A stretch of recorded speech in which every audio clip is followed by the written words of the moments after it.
Okay, good morning. 61.9 degrees, 2:36 in the morning. On day 145, it's August 26th, and I'm gonna wake up. All right, good morning again, folks. It is 3:46 in the morning, 61.6 degrees. Just leaving camp. Yeah, man, it's a great little trail magic spot there with Cowboy and Chainsaw, Mrs. Cowboy, and I think was it Nana? Great crew. I guess Cowboy's been doing that for 8 or 9 years or something like that. Yeah, he was in the union, the International Brotherhood of Electrical Workers, and I guess somehow convinced his union, part of whose mission is kind of like community outreach, stuff like that, convinced them almost a decade ago to kind of contribute some portion of resources to trail magic on the PCT. So he comes out and spends a week right after trail days every year when he knows there's going to be a northbound bubble. Kind of sets up and camps out and lives out there for a week, just feeding people and stuff. So really cool.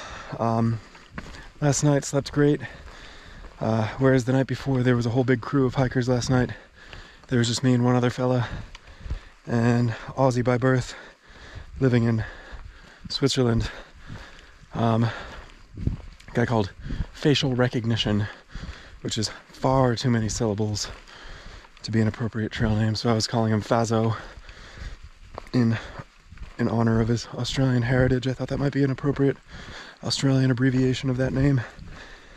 Fazo, nice guy. But again, like usual, I mean, I left everyone sleeping back there. It's just past 3:45 in the morning. So, as I said yesterday, I think a couple times yesterday, touch under 100 miles to get to White Pass, which is a place called Cracker Barrel, spelled with a K, Cracker. Not the same Cracker Barrel as I'm used to on the East Coast and Southeast and stuff. Totally different business. This is a Cracker Barrel general store sort of thing. I guess they have shower, laundry, and accept resupply packages and all that. So just kind of a one-stop shop. That's kind of what I'm targeting. That Cracker Barrel, I think they let you camp in the back or something. I'm not really sure. But that's where my resupply box is, theoretically. So see if you can't get there. Yesterday I mentioned a few times I was planning on that taking 4 days. I do have enough food for it to take me 4 days. But if I can make it in 3, that'd be great. I'm not gonna kill myself to force that to happen. So we'll kind of see how it all goes. Sometime today, about 17 miles after camp, rumor has it there's some more trail magic up ahead. So we'll see. Maybe stop there. Maybe just stop there briefly if I'm trying to get more than 30 in today. But we'll kind of see how it goes. Also, I think that at some point on this jump in the not too distant future, either today even or tomorrow, I'll be crossing into the Goat Rocks Wilderness. Goat Rocks Wilderness is alleged to be one of the first super duper pretty areas in Washington, so we'll kind of see how that goes as well. I'm excited about that. Finally, I'll mention the lovely Mrs. Travelin' Beat bought her flight to come see me after the hike, so I think she'll be flying into Portland on September 15th. Theoretically, that'll give me enough time to finish, although I have to look again at what all the fire closure alternates look like further north in Washington. I don't really have my head around what the situation is with all those fire closures further north in Washington, getting to and then out of Stehekin. But once I have signal and time, I'll look at that and figure it out. Till then, plenty of hiking yet to do, so I'm gonna get after it and I'll check in with you guys a little later. So we got blueberries on the left, huckleberries on the right, and then on the plant, we got blueberries on the left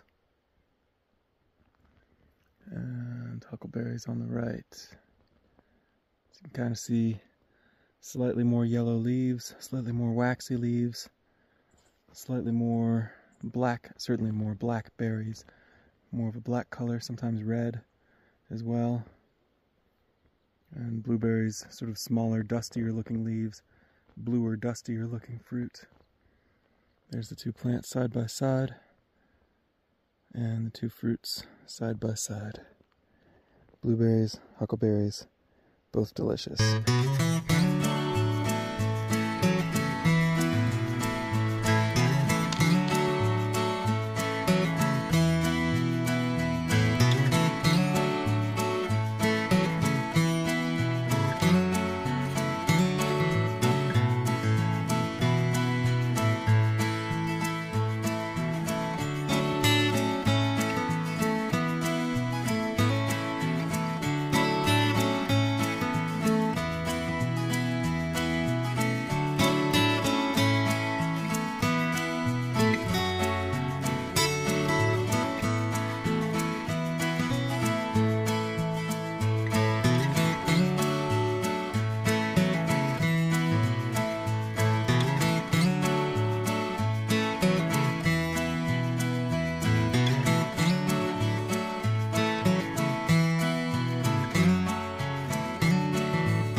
Good afternoon, folks. It is 5:21, 76.6 degrees. I have made it to home for the night, but I still got my pack on.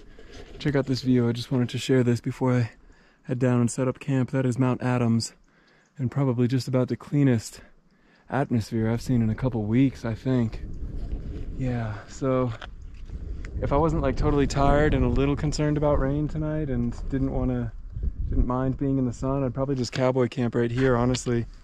Taking that view all night long, but there's a nice little shady spot just down below this sort of knob here, so I think I'm gonna go down there and pitch up my camp.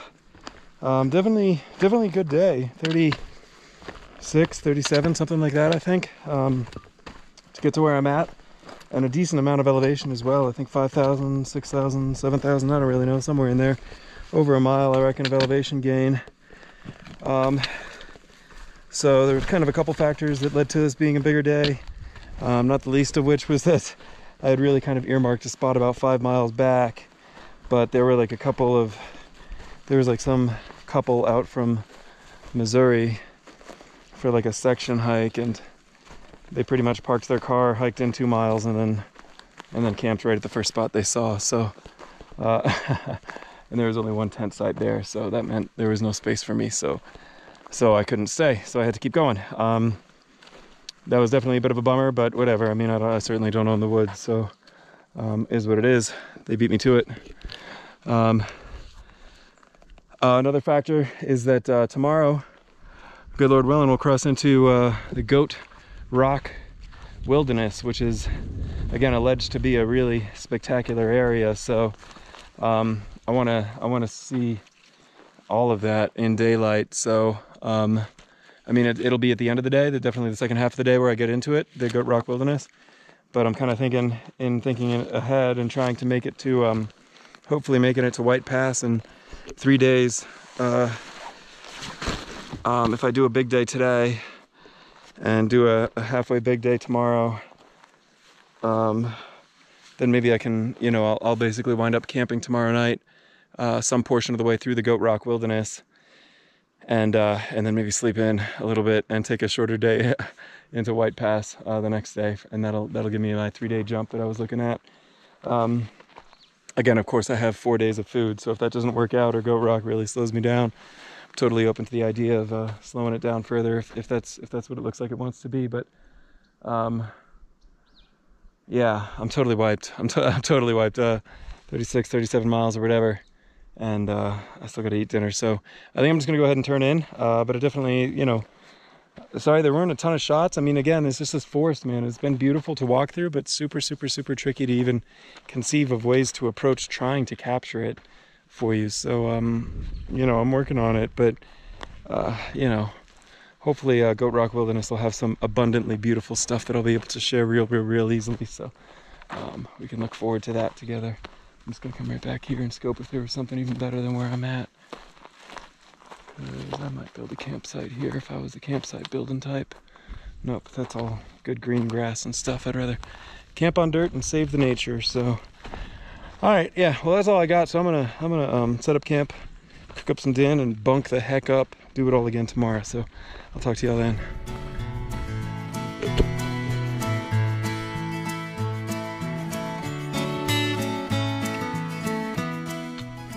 All right, good afternoon, guys. It is 5:21. I should probably put the windscreen on.